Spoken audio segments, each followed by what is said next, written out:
அதே கேரக்டர் ஒரு 28 வருஷம் கழித்து ஒரு மேக்கப் டெஸ்ட்டுக்கு அந்த மேக்கப்லாம் போட்டு வந்து நின்னப்போ அந்த சிலிர்ப்பு பன்மடங்கு அதிகமாகிடுச்சு.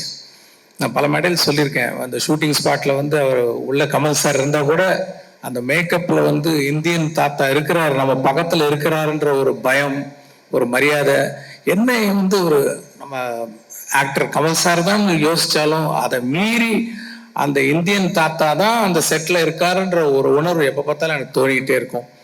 ஸோ அப்படிப்பட்ட ஒரு ஐகானிக் கேரக்டர் 28 வருஷம் கழித்து பார்க்கும்போது எனக்கு வந்து ரொம்ப சிலிர்ப்பாக இருக்குது. அவருடைய ஒவ்வொரு சீனையும் பார்க்கும்போது ரொம்ப சிலிர்ப்பாக இருக்குது. அதே சிலிர்ப்பு ஆடியன்ஸ்க்கும் இருக்கும்னு நம்புகிறேன்.